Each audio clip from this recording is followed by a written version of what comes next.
Today on Dylan Talks Tone, we're going to talk about baked maple necks. How's it going? My name is Dylan. This is Dylan Talks Tone. We have over 400 videos on this YouTube channel all about guitar tone, guitar tech, guitar parts, pickups, wiring. Today we're going to talk about wood. We don't talk about wood very often on this channel, but this feature is very, very cool. If you're new to this channel, do me a favor and hit the button below, the little subscribe button, and the bell next to it. That way you know next time we do a cool video, about once a week usually. This is a really interesting one. Baked maple is not necessarily new. Obviously, people have been doing this stuff for thousands of years probably. But in the last few years, it's kind of really caught on as almost like a buzzword and an additional feature, mostly in custom guitars, but it's also making its way down into consumer guitars as well that you can just buy off of the shelf. So we're going to talk about a couple of things today in relation to baked maple necks. Number one, what is it and how do you do it, right? And what does it even mean? And number two, do I need it? Does every one of my guitars have to have a baked maple neck? Because this is the new hot thing. First of all, let's talk about how it's done. Basically, they take a piece of wood and they put it in an oven.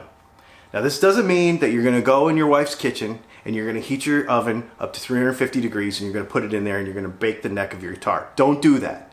That's not a good idea. This is a particular kind of kiln, usually, and there's variations to this, so don't like nail me to the wall over it, but there's variations to this, but it's basically a vacuum kiln, and they heat it up to somewhere around 350 degrees. Again, it's variable depending on the circumstances and the materials, but they do that for a period of time. Maple, where does maple syrup come from? Comes from a maple tree. Well, there's gonna be sap in there. There's gonna be moisture in there because we know that all wood is kind of sponge, right? So if you put wood in water, it's gonna soak up water, right? When they do this process, it basically vulcanizes, caramelizes everything inside the wood, and it locks in the freshness, more or less. And what that does is it makes it to where the wood is less susceptible to variations in humidity and in temperature, because the wood can no longer, or a lot less anyway, absorb moisture when humidity comes up and expel moisture when humidity goes down. So the neck is more stable. It doesn't require as many adjustments all the time. It's supposed to basically work better. That's what baking a maple neck does. Now the next question is going to be, in what circumstances do I really need a baked maple neck? Well, first of all, we're going to talk about the stability of the neck. A good neck on any like Fender style guitar, for instance, like these ones, they've been doing that since the 40s. So it's not necessarily that you need to just like change out the neck on your guitar and, you know, get a baked maple neck, ruin your oven, ruin your neck trying to do it. Don't do all that stuff. If you have a guitar that works fine and everything is good, don't worry about it. If you're getting a guitar built, on the other hand, from scratch, it's an option that can be weighed. And here's a couple of things to think about. One is, what kind of neck are you using? So on these two necks here, they're just a normal maple neck. Some maple necks they have like tiger stripes in them, or they have some sort of figuring. Many times when there is this beautiful figuring in the wood, that means that the grains aren't perfectly straight. That also means that it changes the rigidity of that piece of wood. A really beautifully flamed neck is not going to be as stable because of the way the grains go as a perfectly, you know, normal maple neck like this. So the more figured it is, the less stable it's going to be. In those situations, baking it can actually really help to actually stabilize the wood, make it more or less stiffer, and make it to where you don't have to adjust it as much. I've actually had really figured necks on custom guitars that I had to constantly chase all the time because moisture and humidity changes really make them move a lot more. And they were really pretty, but they took a lot more work. Had I baked those necks, chances are I would not have to do any of that work. So the other benefit of them is simply they feel fantastic.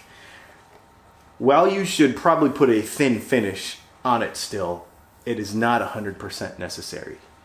Because of the way the sap and everything caramelizes in the neck, it feels like baby's butt smooth, man. It's incredible. Now, I've kind of been, you know me, I'm sort of against buzzwords just to have buzzword stuff. But on this particular Dylan Guitars build, I was like, the look would be cool. So let me try it. I've never had one on one of my custom builds before, and I tell you what, I'm immediately sold on this feature. We are going to offer this as an option at Dylan Custom Guitars in the future because it just feels so good. Like I said, it doesn't necessarily mean that you need to go change all your guitars out to baked maple necks. It also doesn't mean that you need to spend a bunch of extra money on your next custom build to have a baked maple neck just because the internet told you had to. However, man, it feels so nice. It's really good. It feels really good, and it's just, I don't know, it's just pretty. It's just pretty. Baked maple necks versus not baked. The bottom line is, if you have a regular neck on your guitar, you're probably not going to see much of a difference if you've already been playing them that way for a long time. If you have a guitar built and you want something real pretty with a lot of figuring and design in it, it might be a good idea just for stability purposes. On the other hand, if you just want a really good feeling neck and not have to worry about it at all, it's a really cool option. Here's a question. Do you have a baked maple neck on any of your guitars? Let me know what you think of it in the comments below. If you've tried it before, if you've played it in the store, what are your thoughts? And it's usually about, sometimes it can be like 100, 150 bucks extra at the time of making this video. Do you think it's worth it if you've tried it before? Now, if you haven't tried it, I recommend you just go put your hands on one and see what you think. But if you have tried it, let me know in the comments if you think that you would pay the extra money for it. I think I would. I really like how it feels. If you have any questions about it, shoot me a comment below and we can give you some more details. If you're wanting to get a guitar built, let me know about that too, because I can give you some ideas on what you can look for when you're picking out a neck. If you have any questions about any of the guitars that you see here in this video, one of the things you could probably do the easiest way is go to our Facebook page. So it's facebook.com/DylanTalksTone, and we have a bunch of other information about this stuff right here, videos and stuff that we upload there almost every day on our Dylan Talks Tone Facebook page. Thanks for subscribing to our channel. If you have a question about guitars or anything else to do with tone, guitars, bodies, whatever, it doesn't matter. Put it in the comments below and we'll make a video just for you.